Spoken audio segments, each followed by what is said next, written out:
activated. Employee performance rating updated.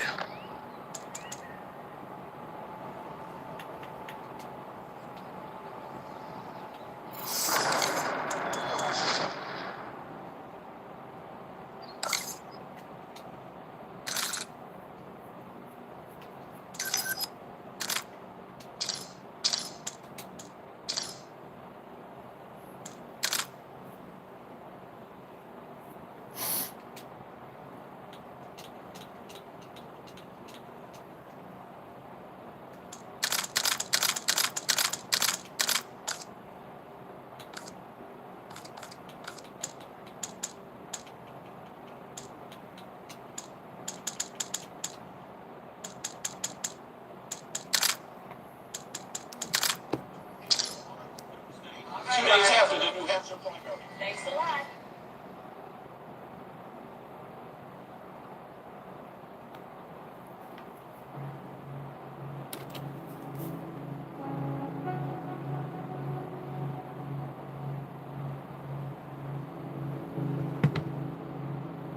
People were stunned when he said that.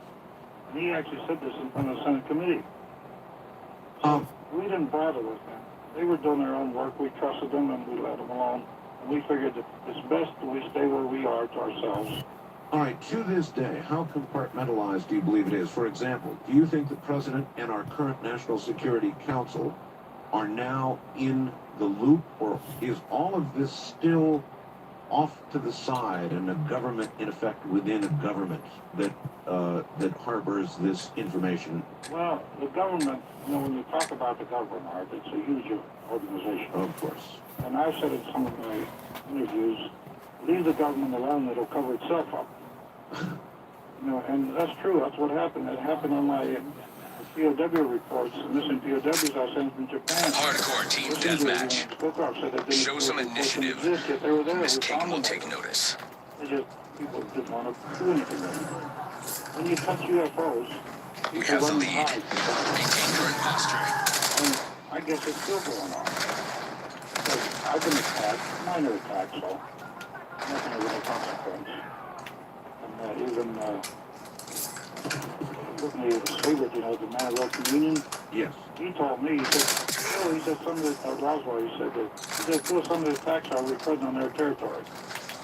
Oh, that's right. That's how you know you begin to get attacked. Do you believe, Colonel, that foreign technology, the Foreign Technology Division, may still be involved in seeding this technology into industry, because we didn't figure it all out back then? I can't say. I'm not clear anymore. And I Skewer release detected. All the people tell me, like these English people in the Congress told me, the nuclear is still going on. So I hope it is, because it's important enough to keep on going. And I think some of these developments, I surprised my son one day because we built airplanes. These routine-type airplanes. And a B-2 came over at an air show. I told him what I do, and he called me, he said, oh no, it can't go. And he called me up and he said, it came over and it flew like a little airplane. It was near impossible for a big airplane like that. That means some of the developments are going into that fast. They are? Yes, sir. On the FPD, and again, this was an Army, small Army organization, not the one at Wright-Patterson with the Air Force. One of the things I read is that when Enemy UAV detected. Bill came to the Pentagon, this unit was created, and right after he left, it disappeared. So if you follow it, what I did is go through the phone books for that period in the Pentagon. So you were able to confirm that division at that time? At that time, and then it disappears as he retires. And right after Trudeau left, remember, he was working directly for Trudeau. And right after, a few months after General Trudeau retired, that's when Phil Corso retired. Yeah, I retired 6 months after he did. Like General Beach, he gave me my last decoration on the commendation medal that I did with General Trudeau. But I still stayed in touch with him. And 3 years ago he died, releasing you to live out him. And then what made you decide, Colonel, to write this book? I mean, One of the reasons I decided to write it, my grandchildren, the 2 old boys, asked me one day, what did you do during the war, Granddad? I figured I'd better leave them a legacy and put it on paper because really I never had an intention of writing a book. That wasn't my area. Road code neutralized by enemy action. And I put it out behind and thinking like I am Incoming cluster! still into and even other investigations that I did in the dark. I started to put those on paper. I figured at least I'll leave them to the Enemy care package detected overhead. That's a merit evolved into this book that I never expected to see that. Colonel, if you had not written this book, you're 82, you're not going to be around forever. Hostile UAV established above. Would we eventually, in your view, know about all of this? Would there be anybody to come forward, or would eventually all those who can tell the story you're now telling? Well, I think that most of them are gone really now. Remember, most of the people that were working with me were my age. They all have been owned in combat. And that's how we were able to keep it secret. There was a certain affinity between us. And I think that they're mostly all gone because a good percentage of them are older than I was. Tagging enemy! In fact, in the testimony, I testified from a kind of missing person where I told that the families were sitting there. I said that when I met the boys, Emma and John come across, they were younger than me, maybe, I'm 82, I'm still here, maybe some of them are still alive. Of course, it was a long shot. At least there was some hope for the families. At one time, Barry Goldwater asked General LeMay about seeing the secret room, some secret room at Wright Pat Air Force Base. Yeah. LeMay told Goldwater actually cussed at him and said, never ask me about it again. Yeah. Was Goldwater unknowingly referring to your room? No, he was referring to that house. Right back, where those bodies went and where you presume... I was the office officer. In fact, I notified him that his private line had been tapped by CIA. Did he ever ask you about this? No, he never did. He didn't know I was involved. And I never told him. The only one that knew really in fact the real was Benjamin knew. And Senator Bridges, Senator Eastman knew. But those were the only two. And McCormick knew. I forgot about McCormick. I was good friends with John McCormick, the Speaker of the House. He knew also. He knew. Because I went up to MIT with him and gave a lecture.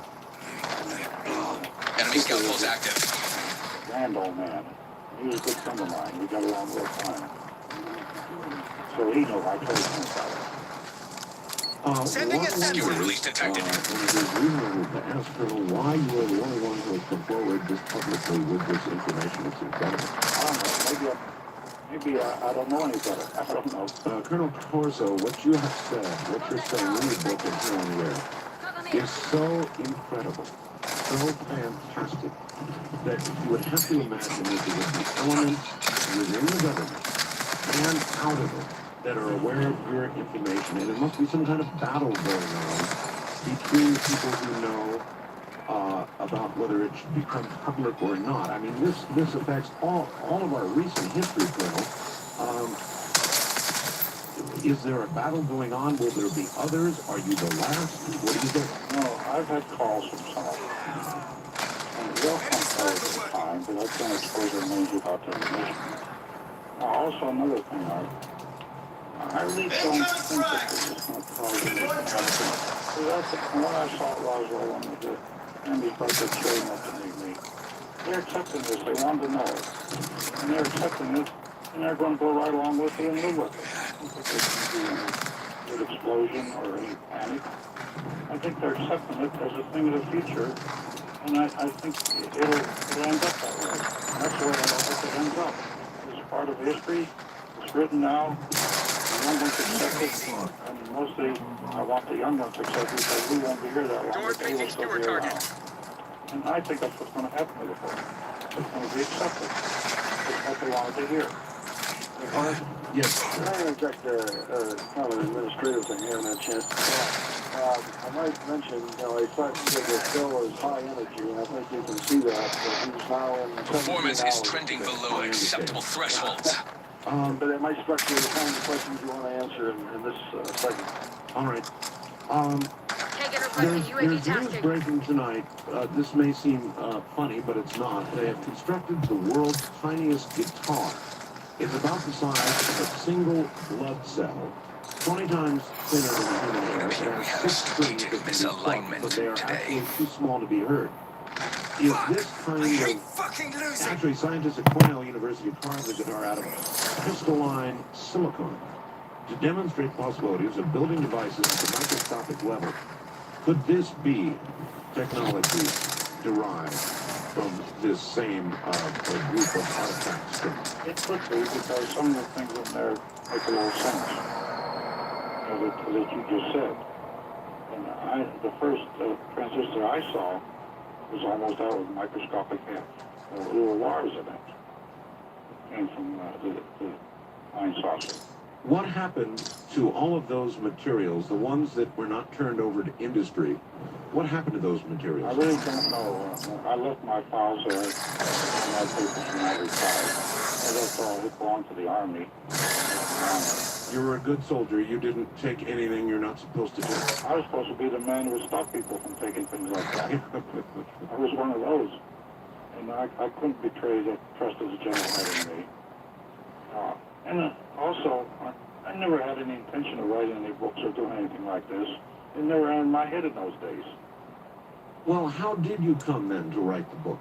I mean, did you struggle with it? Did you... No, not so much. When I decided to do it after the general died, and the children, my grandchildren asked me what I did during the war, I not only wrote this, but I wrote my experiences in Italy, like I said. I wrote about other investigations that I worked on. And I wrote all this as a legacy for the children, for my grandchildren. And then this book here, now it started to develop from those writings. I figured I might as well discuss this too. General Trudeau's been involved. See? So I started to put it on paper, and when I got it all done, it was actually Simon Schuster already asked me, I'm interested in getting my notes that this book was taken from, published.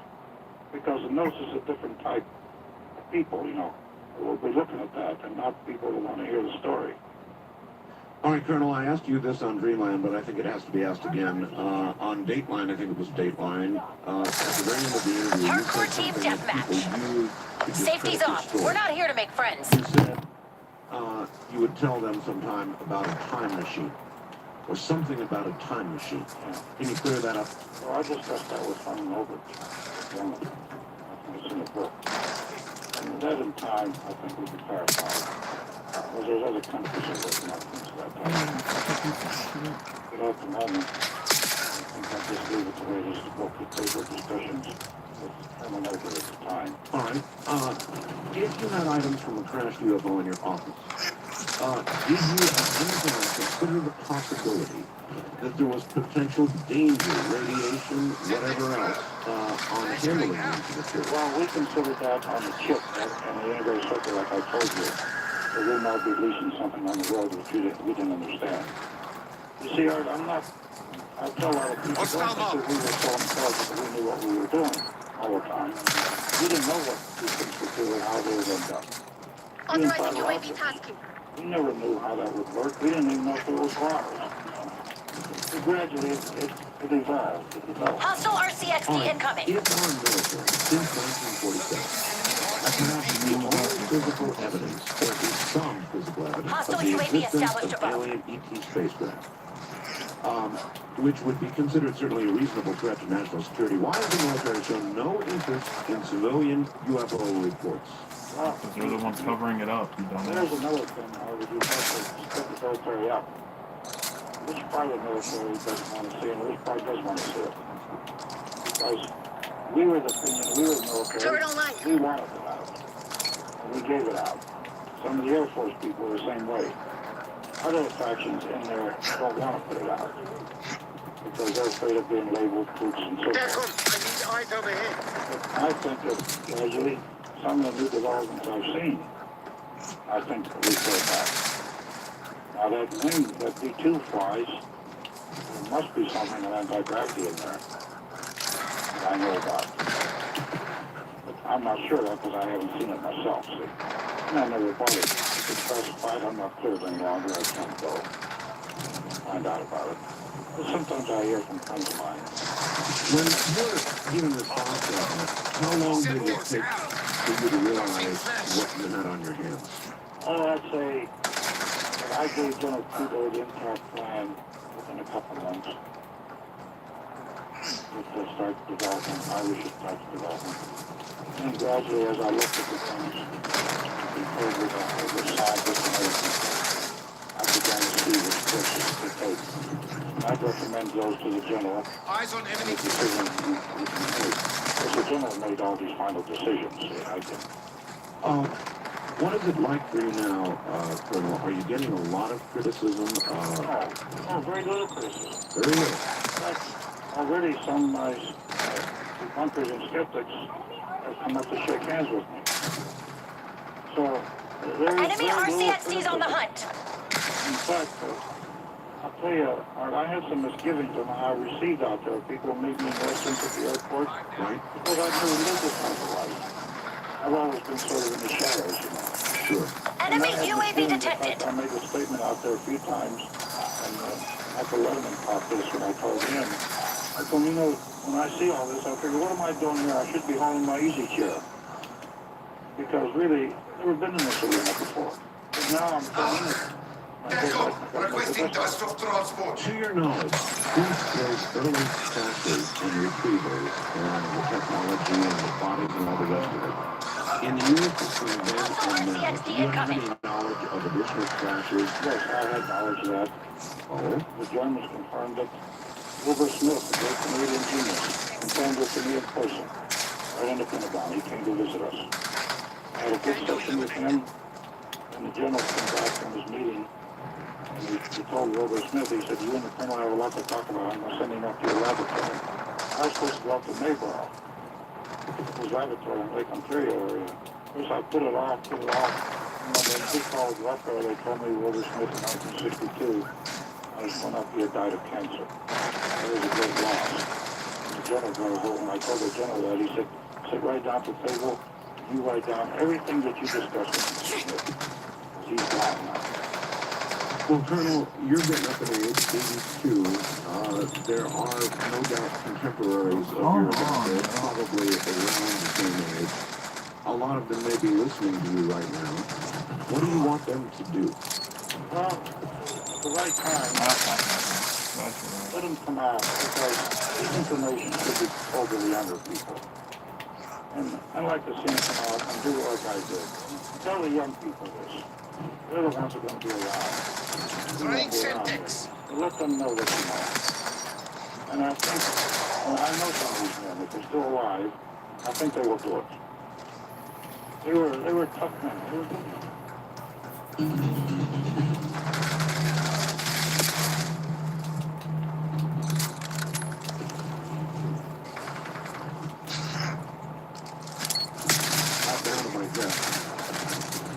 Dr. Alexander, I've asked many questions, and if there are any critical questions that you would like to ask the Colonel, you should. Well, of course, I've had not a bit of time to do that. Yes, you have. Before we check this out, I guess a couple of things I would say. You know, one of the questions that comes up is this guy crazy?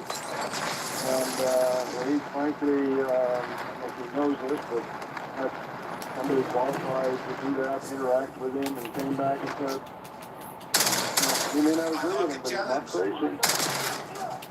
Sometimes I question that myself, John. Hostiles released the viewer. When I look back at these things, I have to question that. Hostile UAV established above. Your information is so very serious that I would imagine a congressional committee or Enemy a care Senate package dropping. hearing would want to sit you down and make this public. If you were summoned to Washington to tell this story, to get it out in public forum, would you go? I've appeared in front of 6 congressional committees. Public? There's a watchdog helo headed your way. Serious in what they want to do. Public, Colonel? Public? Yeah, they were public. No, one wasn't. The one that I 1962 was just classified top secret. That's the one I discussed with Attorney General Kennedy. No, that's still secret, but the others are classified. Take out that You watchdog see, healer. goes to committees all the time. I'm not serious with it. It comes to publicity. And I know I was untactful there. If this Enemy publicity, I will RCXD's do it. on the hunt. If this to inform the people, yes, I'll be glad to go. Dr. Alexander, do you think there's any likelihood that in light of this information becoming so public, such a hearing might be held? Clean it up, Black Ops. This isn't over yet. Not be terribly helpful, frankly. And I've been checking some sources. I know a number of people on the Hill and staffers who work it. Face it, the political downside for politicians who get actively involved is much higher than the benefits to be gained as long as the media reports these things the way they do. Well, that might be true, certainly, of UFO reports and people asking questions about flights over Phoenix and all the rest of it, but when you've got somebody the stature of Colonel Soso, with what he has said and where we confirm he has been, saying the things he's saying, it seems to me it demands an investigation, and that any senator or congressman could not be too heavily criticized for Prep for wanting to exfil. hear Gotta cut our Colonel losses. Well, here's the thing, Art, I can explain. My last testimony was in front of Congressman Thornton's committee on missing prisoners of war. Right. They had a Czech general. And the Czech general had his life had been threatened 3 times. Hostile asset eliminated.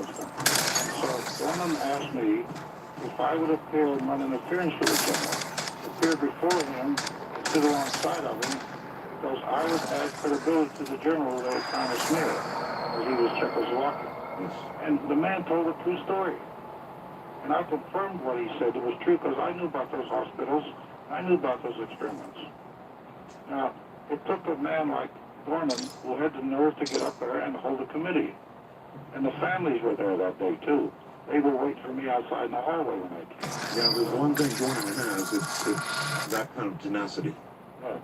And so it needs that kind of tenacity and somebody that will take it in spite of criticism.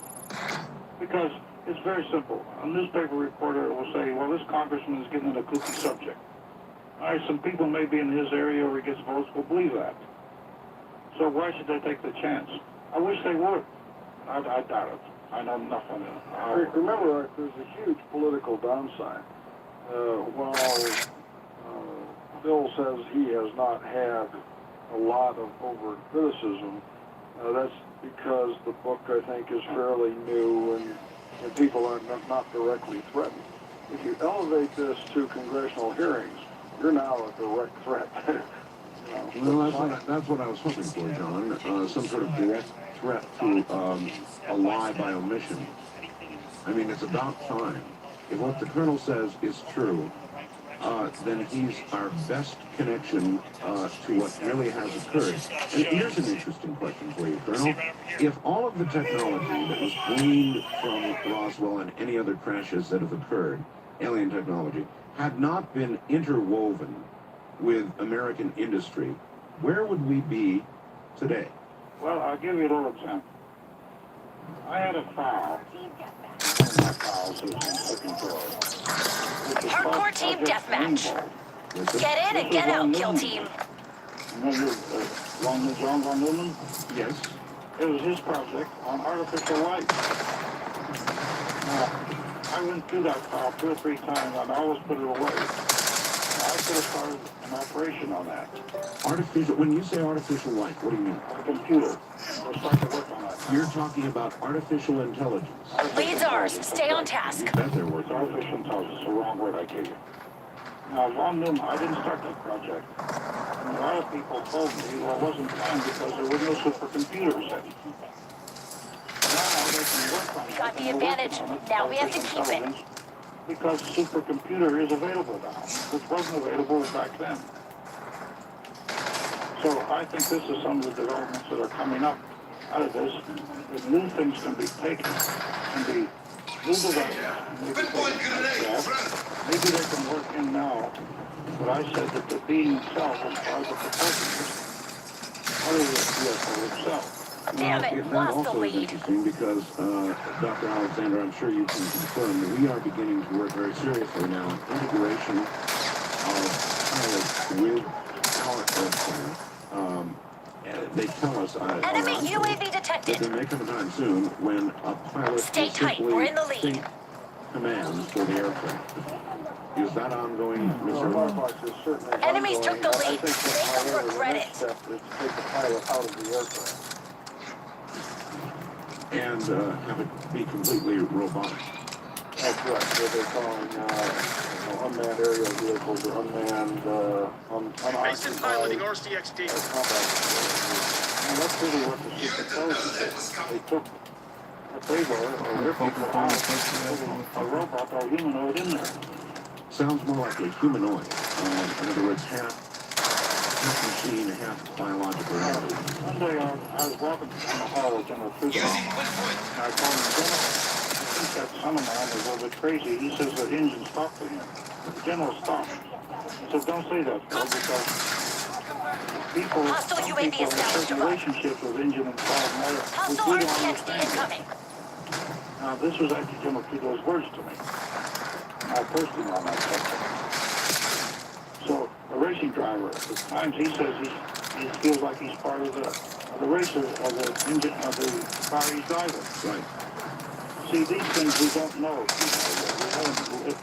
Back up. I think that in the book where I say the UFO was an open magnetic field, and the EV, extraterrestrial, was part of that UFO.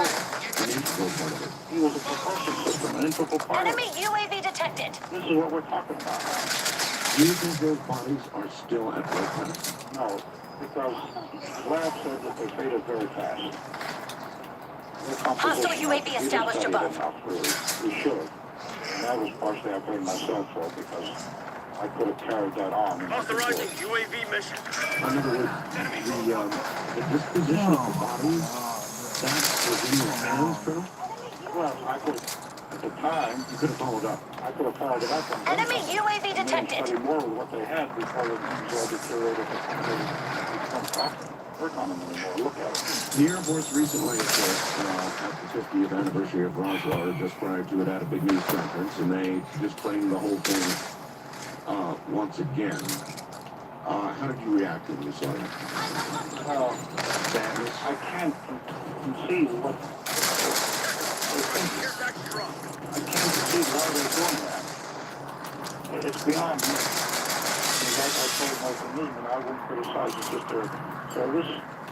I followed them in Korea. I had a lot of friends in the Air Force. I won't criticize them. I don't please them. I don't have to criticize. But their Hostile superiors UAV established can't above. even conceive why they did something like this. And I made a statement. If I'd have done something like that, I think General Trudeau would have thrown me out of talking to the Pentagon. Semtex out. We thought we were done, but Colonel Corso said, gotta tell you about Albuquerque. I just send you. Are always you. I Okay. went in the bookstore, and there were 300 people there.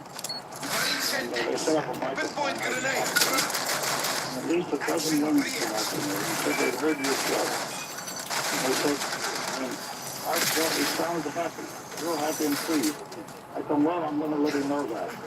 And then Back up. an older Give me a woman came UAV. up to me. She was running RCXD around. on mission. She'd heard your show. She said she was in the sick bed. And that's why they're sick bed, but no one takes notice. And when she told me she got out of sick bed, she was leaning over, I was sitting down, and I reached up and hugged her. And Enemy she UAV kissed me in the detected. cheek and started to cry. So I figured it was all worthwhile right there. Mason piloting RCXD. And she heard your show, too. And they praise you, so I want you to know that. Come on, in Albuquerque, the bookstore. Well, thank you. Where do you go from here? I'm going Mason to Orphan Airbags Going It's DC. been an easy show for a while. Well, it's an incredible thing that you have done, sir, for us, for our country, for the history books. And I personally want to thank you. Thanks, sir. And I think that, we're all part of it, so are you. And I hope it works out, and I hope we keep making Escape on improvements. strike and of do a great transmitted country. cohorts. Some of the things we did there I haven't told you about should be done. They stopped us from doing. Sometime we'll talk about those too. Well, thank you, Art. Thank you so much, and Dr. Alexander, thank you. Okay, good night. Good night. Good night, gentlemen. There you have it, and I'm going to leave it up to you, ladies and gentlemen, to digest what you have just heard. Colonel Corso is an 82-year-old man. We have confirmed, Dr. Alexander has confirmed, and believe me, You're he has losing. the Switch it up. resources to do that.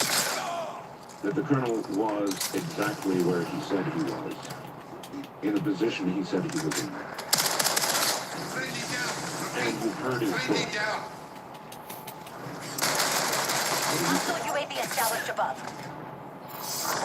You know the It's very sitch. hard to Scrub turn and to anything burn. that would seem more urgent, more important, of greater gravity than what you just heard. And what you just heard, if you listened carefully, was an honorable, simple man who worked with, a fireman who worked with alien artifacts, saw himself alien bodies, and is saying exactly, in my opinion, what he believes to be true.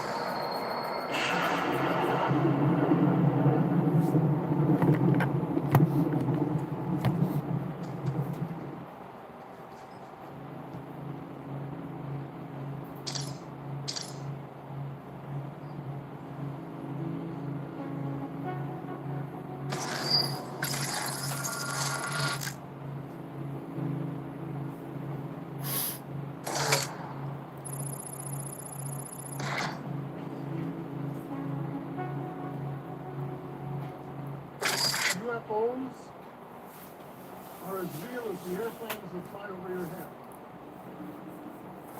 According to the former minister, it wasn't inside knowledge from his cabinet days that made him a believer. It was reading Philip Corso's book, The Day After Roswell. A book that investigates the crash of a flying saucer in the desert near Roswell, New Mexico, back in July 1947. The secrecy involved in all matters pertaining to the Roswell incident was unparalleled. The classification was, from the outset, above top secret. So the vast majority of U.S. officials and politicians, let alone a near allied Minister of Defense, were never in the loop.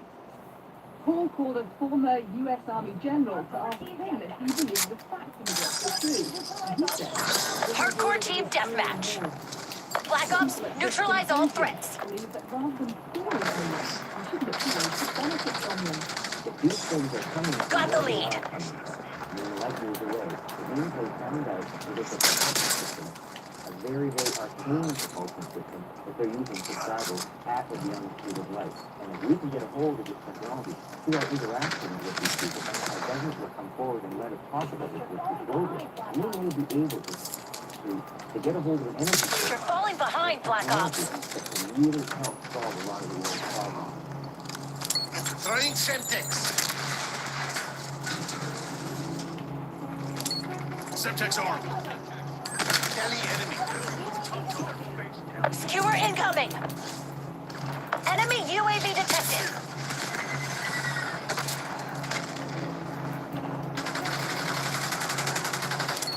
Semtex out.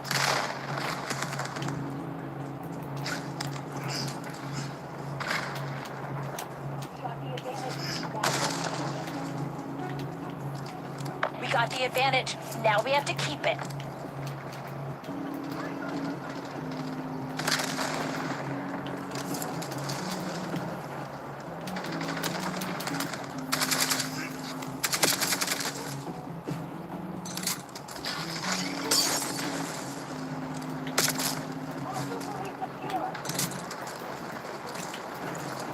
Hostiles released a skewer. Tossing one point.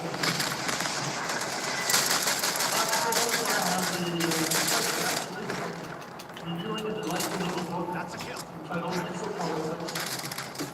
Politics, government, law, and the universe play out the role. Weber postulates a universe that many planets, sustaining life more advanced than our own. All that universal government based on the rule of law. Earth, ECS, Semtex thrown.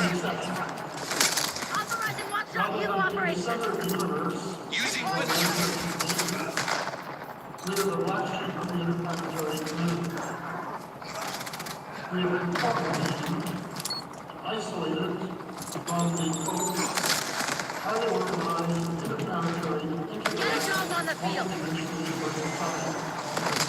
Get a care package on my fridge. Presumably because our culture has been surrounded Authorizing UAV mission.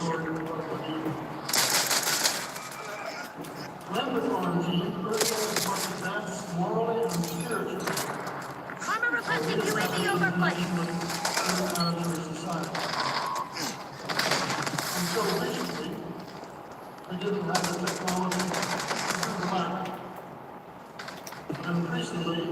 Damn, these motherfuckers.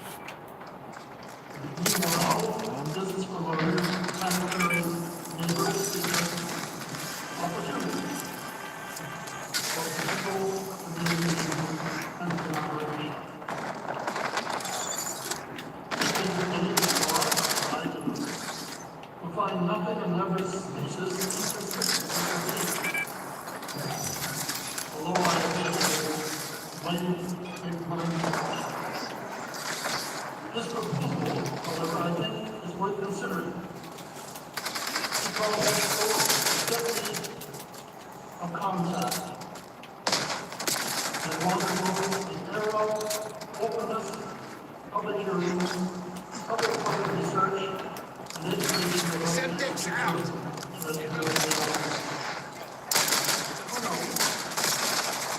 Just the end of the world. Move to location.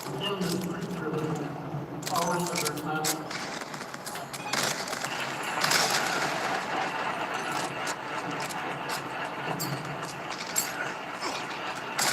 Tossing pinpoint.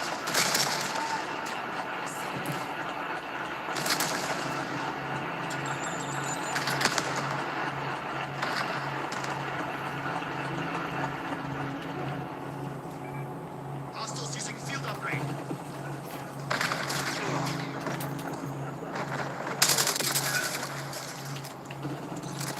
TACOM, give me a UAV. Grenade thrown. Welcome back. According to my You were incoming. Things out there, actually up there, with our neighbor to the north, Canada. And the Canadian government official is warning we may be on the verge of intergalactic war, saying, quote, the Bush administration has finally agreed to let the military build a forward base on the moon, which will put them in a better position to keep track of the comings and goings of visitors from space, and to shoot at them if they so decide, end quote. Paul Hellyer is a former Minister of Defense and Deputy Prime Minister of the country of Canada. RCXD on mission. From Toronto. Mr. Hellyer, thanks. Enemy RCXDs on the hunt. Not at all. It's a pleasure. Now, you were the Minister of Defense of Canada when you occupied that position, I believe, under Prime Minister Lester Pearson. Did you come across any classified information that suggested UFOs from the US? No, not really. I got regular reports that showed that some of them were, in fact, unidentified. Some of the Using sightings pinpoint. could not be explained as natural phenomena, but nothing more than that. Now, as you know, there's been this debate for years over whether or not they are real. Most people don't think they are real, or most people at least are hesitant to say they believe they're real in public.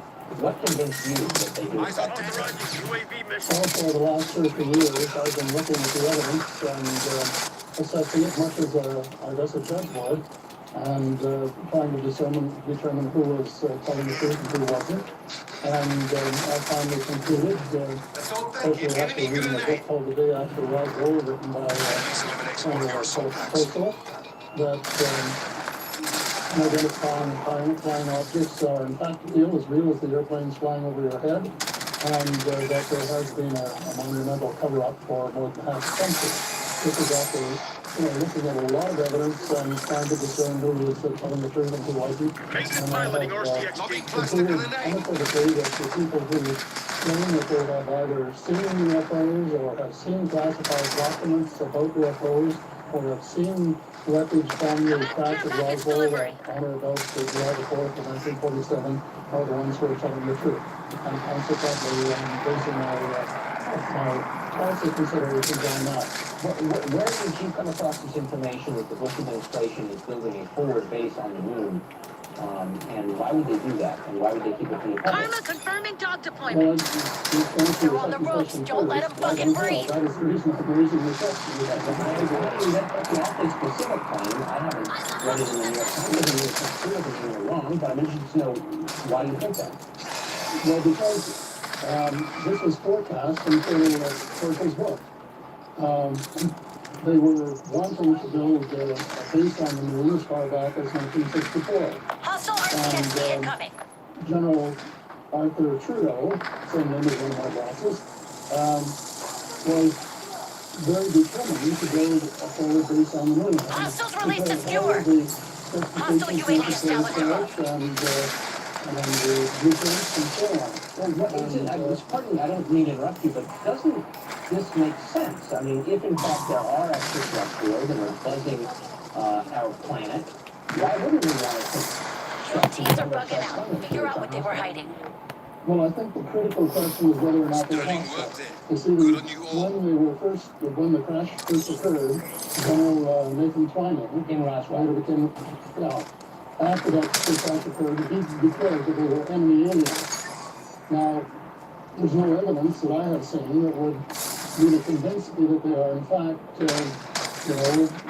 enemies. And what I would like to know is whether that classification of enemy aliens still exists or whether it doesn't. And if it exists, what the evidence is on which the United States government bases its conclusion. I think that's tremendously important. That's an entirely fair question. Now, finally, you laid out these views in September of this year at a speech at the University of Toronto. And according to the news report I have of the speech, your address, quote, ended with a standing ovation.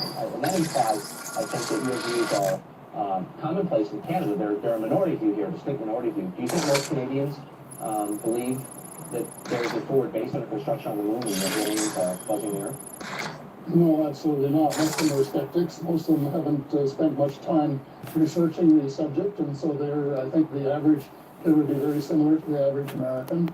And I'm hoping that maybe we can persuade the Canadian Senate to hold hearings and listen to some of the 400 witnesses that your Dr. Stephen, what's his name? Greer. Greer, Dr. Stephen Greer, has compiled, and hear them and make up their minds as to whether or not there is a real threat. And maybe this would be just enough to push the American government, the U.S. Congress or Senate, into holding its own hearings, and then getting the United States government finally to come clean and tell us what they're worried about. Okay. Canada's former Minister of Defense, Paul Hellyer. If you're right, history will record you as a visionary. If you're wrong, well, I'm glad you came on anyway. Thank you. It's a pleasure.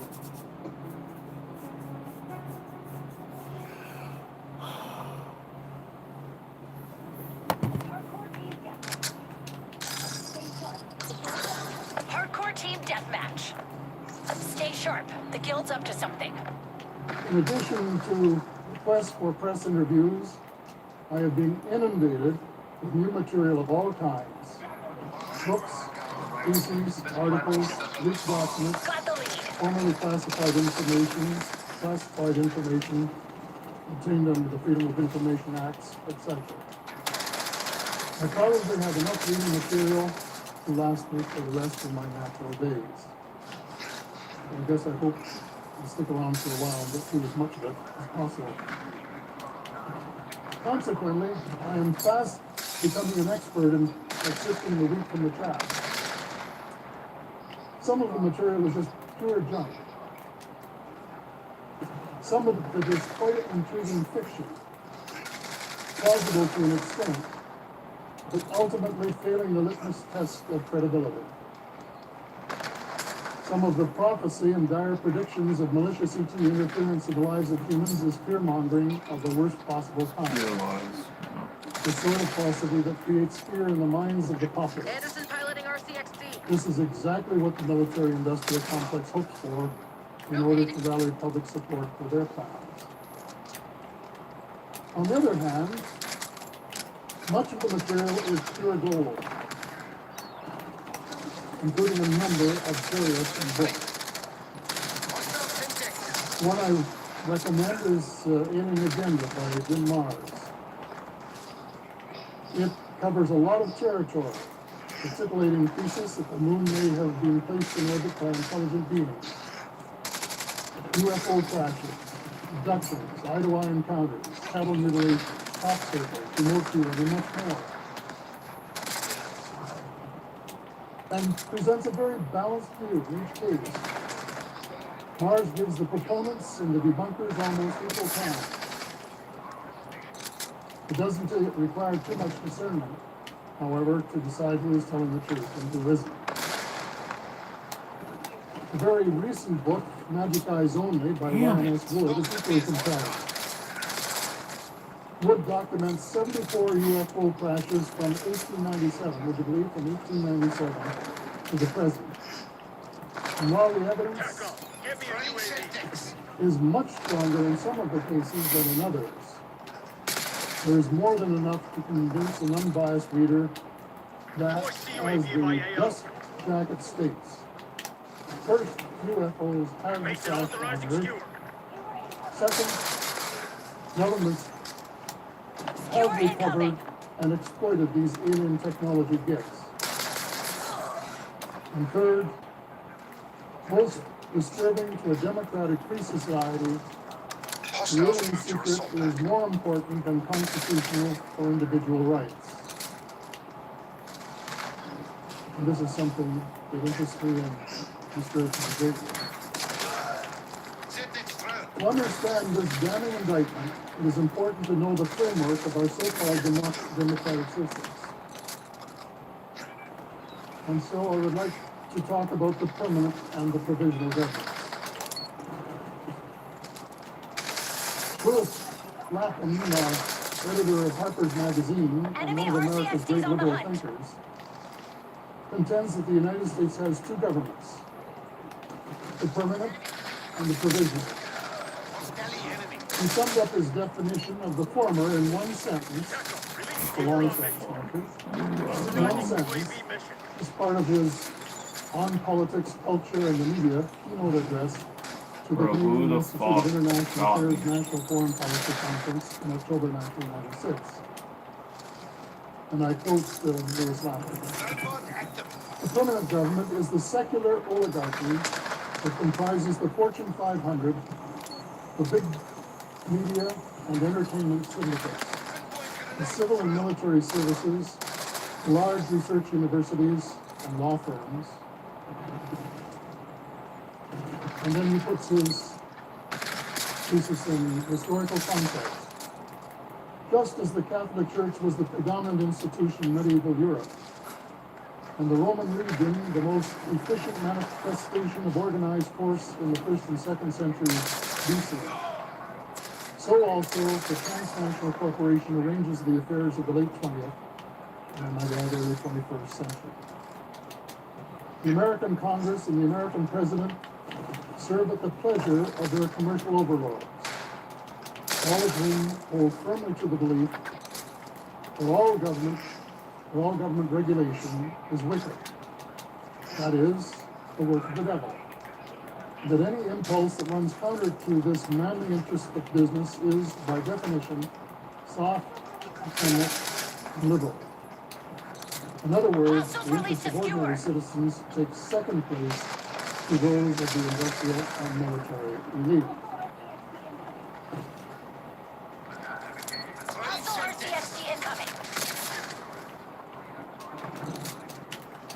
Often, when I'm speaking on other subjects, I use Lapham's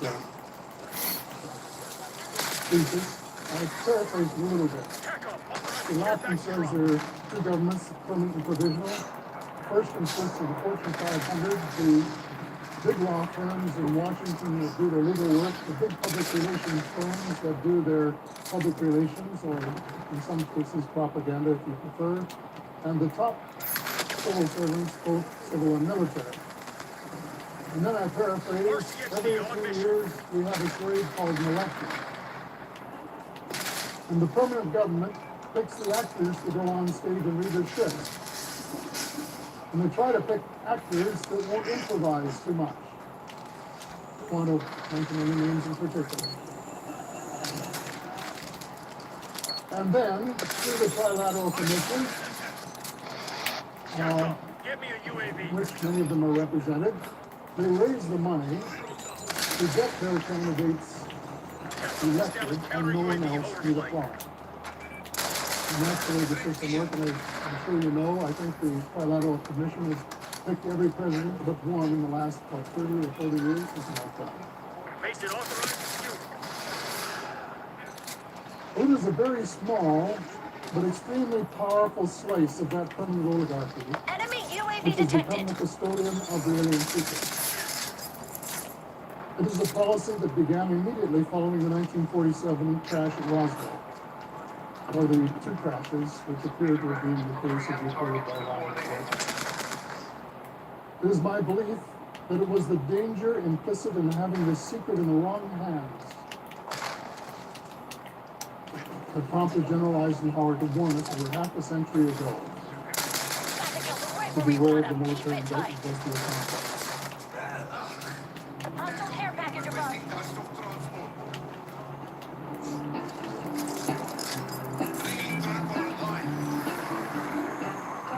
When I then first became president, he came in at the real beginning of the third nuclear age. Enemy RCXDs on the hunt. The 1950s into perspective. We look back today and we think the 1950s was a period of Elvis Presley and poodle skirt. But in fact, it was a very dangerous period of time. Defense budgets throughout the Western world doubled or tripled in the 4 years since 48. The Soviets are outproducing American aircraft. There is a threat, but we can't measure how much is Take that enough back to the defense board spending meeting. to stop Soviet Union. So by the time Eisenhower is president, there is a huge new flow of cash into the defense industry. He was the first to acknowledge that a permanent military establishment would be required during this period. But that unless we could find some kind of breakthrough, that in fact it would end up creating a terrible cost. The cost of one modern heavy bomber is this. A modern breakthrough more than 30 cities. There's 2 electric power plants, each serving a town of 60,000 population. There's 2 fires, fully equipped hospitals. We pay for a single fighter plane with 500,000 bushels of wheat. We pay for a single destroyer with new homes that could have housed more than 8,000 people. This is not a way of life at all. Many two things. Under the cloud of threatening war, it is humanity hanging from a cross of iron.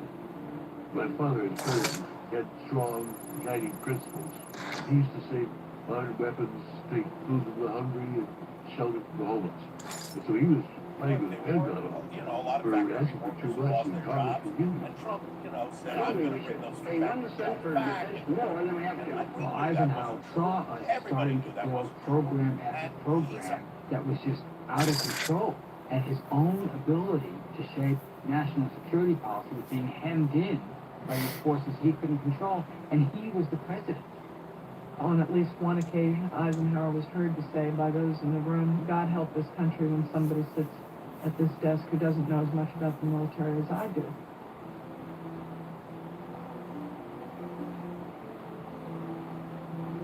My fellow Americans, this evening I come to you with a message of leave-taking and farewell, and to share a few final thoughts with you, my countrymen. We have been compelled to create a permanent armaments industry of vast proportions. 3.5 million men and women are directly engaged in the defense establishment. The total influence, economic, political, even spiritual, is felt in every city, every state house, every office of the federal government. We recognize the imperative need for this development, yet we must not fail to comprehend its grave implications. In the councils of government, we must guard against the acquisition of unwanted Hardcore influence, team deathmatch. whether sought or unsought. We're authorized to by the engage. military Protect the industrial guild's interests. complex. The potential for the disastrous rise of misplaced power exists and will persist. You have to realize this is great president, great military leader on his way out the door. And at the end of his second term, he said, by the way, watch out for the military-industrial complex. People know that he invented the phrase military-industrial complex, but very rarely do you see the whole thing and realize how utterly striking his warning was. I think it's one of the most profound statements ever made by an American president. Just like George Washington gave his warnings about foreign entanglements and things like that. about dedicating his warning against letting this military-industrial complex get out of hand. We must never let the weight of this combination endanger our liberty or democratic process. It is my belief that it was the danger implicit in having this secret in the wrong hands that prompted General Eisenhower to warn us over half a century ago to beware of the military-industrial complex. Not only has the alien secret been closely guarded, it has been ruthlessly enforced. Magic eyes only, Brian Wood describes the document, apparently authentic, labeled SOM-1-01. An extraterrestrial entities and technology recovery and disposal manual, dated April 1954. As Wood points out, the manual provides strict instructions concerning the, quote, need for absolute secrecy in all phases of operation, end of quote. We need best buddies from all of TikTok right now. I quote, great care must be taken to preserve the security of any location where extraterrestrial technology might be retrievable for scientific study. Extreme measures must be taken to protect and preserve any material or craft from discovery, examination, or removal by civilian agencies or individuals of the general public. It should be remembered when selecting a cover story that official policy regarding UFO beings is that they do not exist. The most desirable response would be that nothing unusual has occurred. Witnesses will be discouraged from talking about what they have seen, and intimidation may be necessary to ensure their cooperation. Free for all. Destroy those If guild witnesses have a-holes. already contacted the press, it will be necessary to discredit their stories. This can best be done by the assertion that they have misinterpreted natural events, are the victims of hysteria or hallucination, or are the perpetrators of hoaxes. End of quote. And doesn't that sound all too familiar? It is the story of the last half century. Official duplicity aided and abetted by a tame and compliant press. It is a policy that has made liars of some of America's most respected citizens and kept the majority in near total ignorance of the facts. It is doubtful that a single member of the Congress is in the loop concerning the alien secret. And if that is not correct, let him or her stand up and state the truth. Meanwhile, the Congress is voting funds for projects it is unaware of. This has to be an abdication of its role as protector of the public purse. Those of us who believe in the concept of government of, by, and for the people may be forgiven for suggesting that before the U.S. assumes the mantle of democratic initiator for the world, it would be expedient to enforce its own constitution and the rights it guarantees for its own citizens.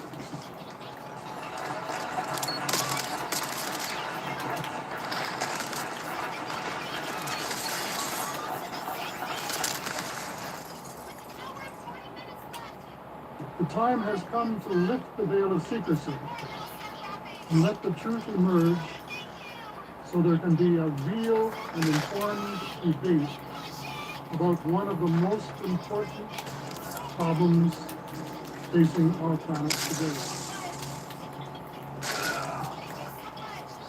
You realize this seems, like you're saying, or so you're saying, that if you're for these courses, you realize it's like pulling right under a lot of institutions that are well established, including financial and religious, the political institutions, and that is the excuse a lot of people have been using for keeping the secret. How would you deal with that? I believe in seeking the truth. The purpose of the seek the truth is make the truth. And I don't think there's any other approach. I don't think you can really lie. Hang on. religious person. I'm not the least bit concerned about this religion. And I'm absolutely determined that we find out what the truth is. And I think it's just natural and inevitable that there are other species elsewhere in the galaxy or galaxies that are more advanced technologically than we are, and probably morally and spiritually as well. And that we should cooperate with them and learn from them and work together to, I used to say make a better world. Well, we'll start by trying to make our world better. But maybe we can cooperate in making other galaxies. And that these are the kinds of projects or policies that we should be adopting.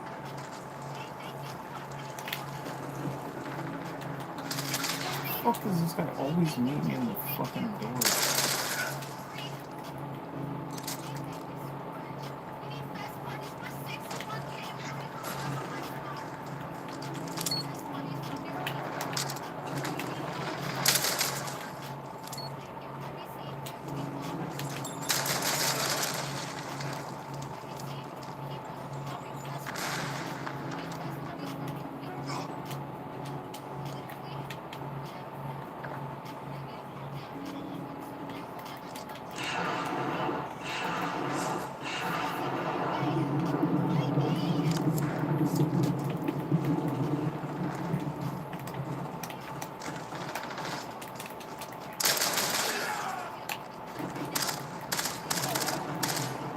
Video of unidentified flying objects recorded by the U.S. military.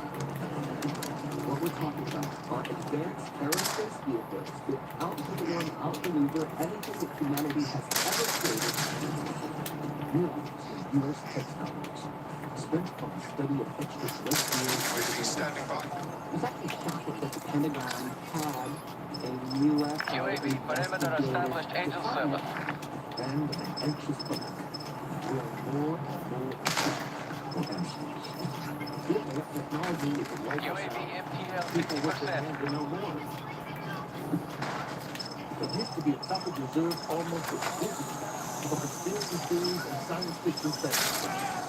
But in recent years, Priority between backing declassified military footage of UFOs and even public statements by a number of American presidents, is it possible that the evidence is already in confirming the existence of extraterrestrial life? Perhaps the truth can be found in America's book of secrets.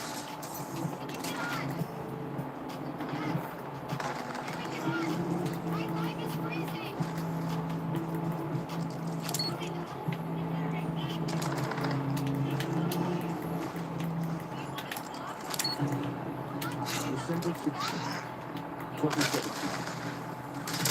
The New York Times publishes an article revealing the existence of a top-secret military program known as ATIP, the Advanced Aerospace Threat Identification Program. The purpose of this previously classified We're government-funded down, but not organization out, Black was Ops. to Time to get identify clever. and investigate unidentified flying objects. When the existence of ATIP was revealed, the Department of Defense tried to say that it was a program looking at next-generation aerospace threats. Russia, China, advanced missiles, drones, that sort of thing. Unfortunately for the DoD, that line became impossible to hold because the Defense Intelligence Agency had to write to Congress about this program in December 2017, and in explaining to Congress what work had been done, it was clear ATIP was looking at UFOs. And yes, maybe something else to do. ATIP ran from 2007 to 2012, receiving $22 million in government funding. As the main chairman of this classified program, Senate Majority Harry Reid. When I first started becoming active in this virtual event, I stayed away from it. It's not going to help your course. I thought that it's important that we start studying information scientifically. And that becomes the rule so that the military has something to look to as a foundation. In explaining to Congress what work has been done by case, the Defense Intelligence Agency is doing scientific studies, and the titles of the papers were released. They solicited futuristic papers from scientists from around the world. This is to get a handle on different Gather the wounded. science. Extract crews will be there soon. And so you get these fascinating papers on things like traversibility of worms and space-time engineering and invisibility and cloaking.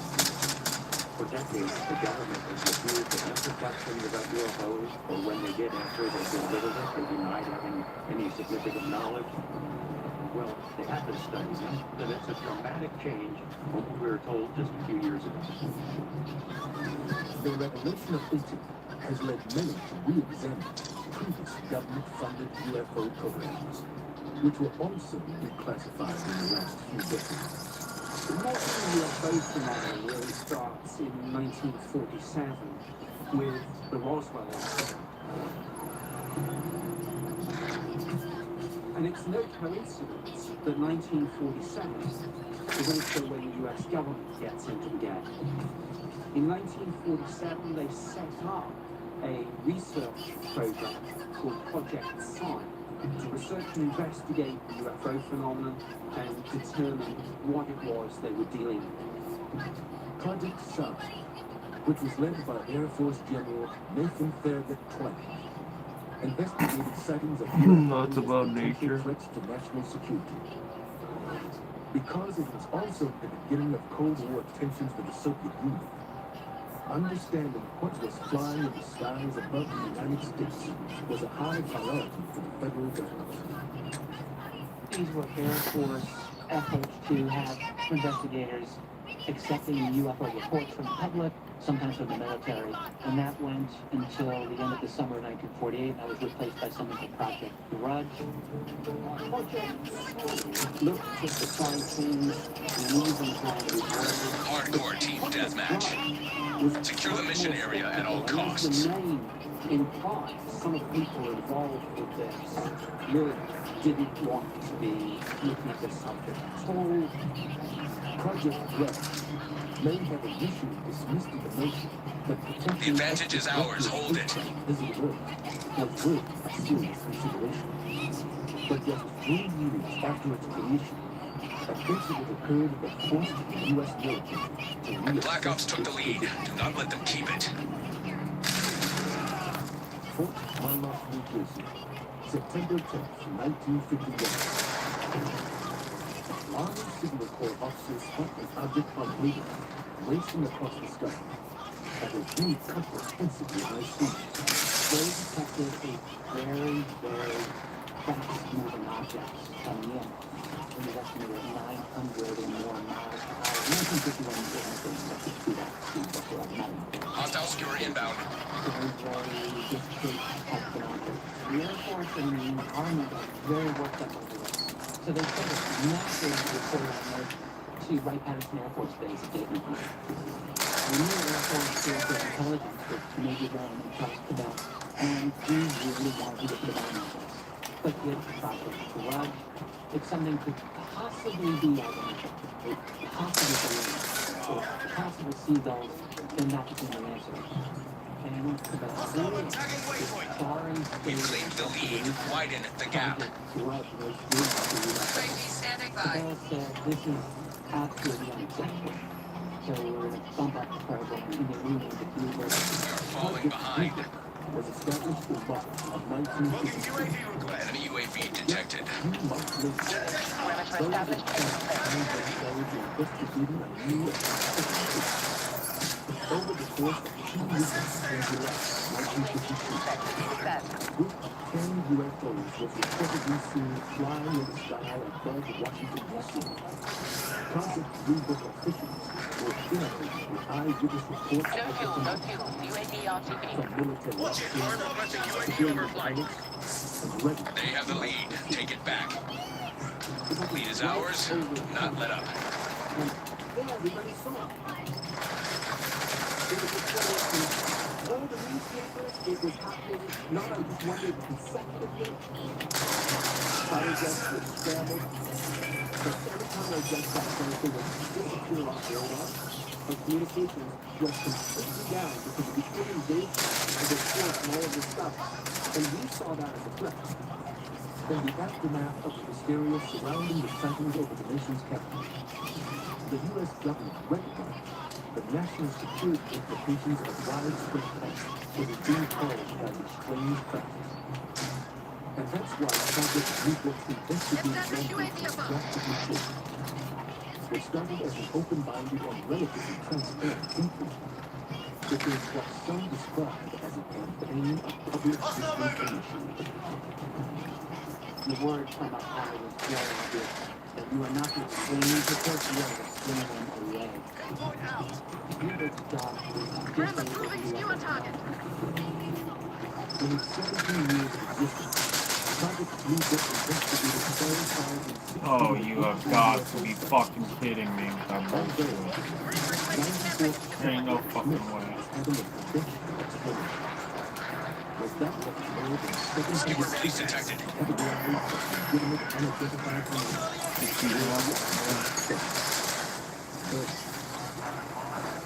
Hostile UAV established above. 1969. The program was a simple Damn, shut up.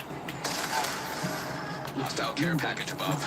Apollo 11 mission launched the first human beings to ever set foot on the surface of the moon. Hostile skewer inbound. If there was one time when we should be thinking more about space, and less about the outside of space, it was then. UFOs were still being seen. They didn't stop talking at the end of 1969. So is it really credible to think that just because Project Blue Book was still active, that Come on, US ceased to have any interest in the phenomenon? No, of course not. The Air Force and all the military branches continue to study and investigate and deal with UFOs. The reason for that is simple. UFOs involve a memo that the people Enemy UAV detected. The Care package detected overhead. Department of Defense successfully pursued the government's continued study of UFO phenomena. Available for tasking. Until the existence of Bigfoot was revealed in 2017.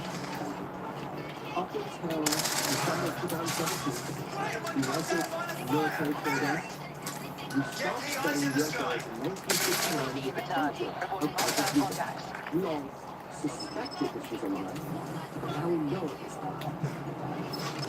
Hostile LVBR drop detected.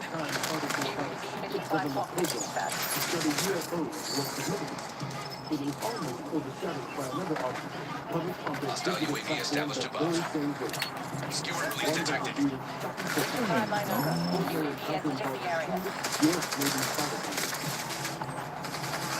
Enemy UAV detected. It accelerated so quickly that if there was Hostile care package above. it would kill whoever's in it. These objects are hypersonic, and leaves open the possibility that they would be hypersonic. December 16th, 2017. Authorizing UAV operation. Expose of the Crush them while they're on the defense. The New York Times releases 3 leaked pictures that were reportedly studied by the government.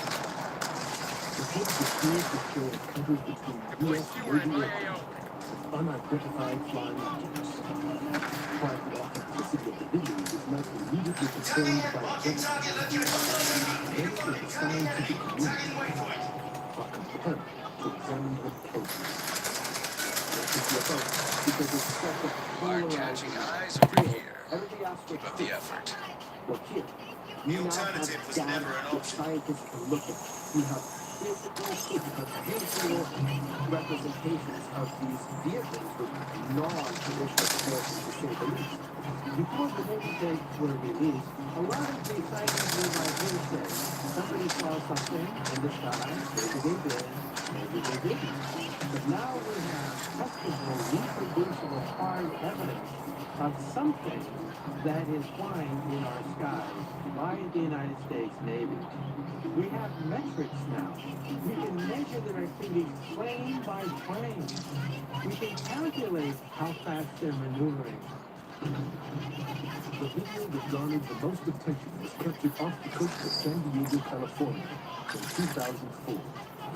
It shows an encounter between a squadron of SA-18 fighter jets and an unidentified flying object that maneuvered unlike any aircraft known to man. The round shape of this mysterious aircraft has led many Shit, to they refer sent me to money it to as go on the thing. Tic Tac object. One of the pilots flying that day was Commander David Frager. At this point, when the incident happened, I've been flying for about 16 years, about 3,600 hours. This is a clear, no clouds, perfect Southern California day. And as I look off the right side, the guy in the backseat of the other jet says, "Hey, Skipper, do you?" And I kind of finish the sentence, "Do you see that?" And we're watching this little white object, and it's going like this. We get to about the 12 o'clock, it goes, whoop. It's in front of my nose, you see it start to accelerate, and it goes poof, and it's gone. I looked at it for over 5 minutes, and I chased it. I got within a half mile of it. It had no wings, it had no rotors, it had no known propulsion system, there's no plume coming out, there's no heat signature, no nothing. The Tic Tac moved much faster from a low speed to a very high speed in a much shorter time than any of our vehicles can do. It accelerated so quickly that if there was an actual occupant inside the Tic Tac, that it would have killed whoever was in there, unless they have some other technology that enables them to survive that. We do know from modern physics that you can manipulate space-time, but we don't have that technology right now, and we really don't completely understand what that technology would look like. Hardcore team deathmatch. Eliminate all The other threats. two videos released by the New York Times were recorded in January of 2015 off the coast of Florida. Just like David Frager, the pilots flying in these encounters were baffled by what they saw.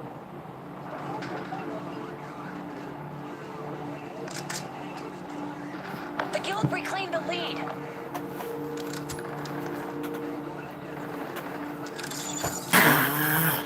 These are highly trained, highly skilled Navy top guns. These people go to cracks easily, and yet when you listen to the voice tracks on these videos, you can hear how excited the pilots are as they're tracking and chasing these things. Yeah. When they see something like that and get excited, we should all be excited too. Most experts agree that the videos show aircraft that are far more advanced than anything ever disclosed to the public. However, some scientists argue that these UFOs were not extraterrestrial spacecraft, but rather classified military drones. There are very advanced weapons being tested by the United States, Russia, and China. That is hypersonic drones. Hypersonic drones will also travel between Mach 5 and Mach 20. Hypersonic drones are also maneuverable, just like these sightings. However, they should leave some exhaust, and they should leave a sonic boom, neither of which we see with these sightings. These characteristics of the unidentified aerial phenomenon are beyond the known laws of physics as we know it. We discounted that theory quickly because the way these vehicles move so quick without any paper trail or something, just something that you don't care to comprehend. So first I was curious, interested, and basically in wonderment how it was going on. Senator Reid was not the only high-profile member of the federal government speaking publicly about the incidents. In fact, it was of great bipartisan concern as a matter of national security. We have things flying over military installations, over military exercises, and other places, and we don't know where it is. Maybe it's a foreign adversary who's made a technological leap. I'm a physicist. It's my job to push the boundaries of the known laws of physics and even speculate about the unknown laws of physics. And looking at the characteristics of the Why did they all jump on fucking cars? it's clear that this pushes the boundaries of everything known about aeronautics, about rocketry, and so it leaves open the possibility that they could be extraterrestrial. It's something that we cannot dismiss out of hand. There's one other thing that I noticed on the Tic Tac video is that there's an event horizon or a field bubble around the Tic Tac itself. It's also in the other two videos. My personal analysis is that it's some sort of manipulation of space-time around it, enabling it to move like a warp drive does. You have to be a very advanced civilization to begin to harness the energy at which gateways take place in the fabric of space.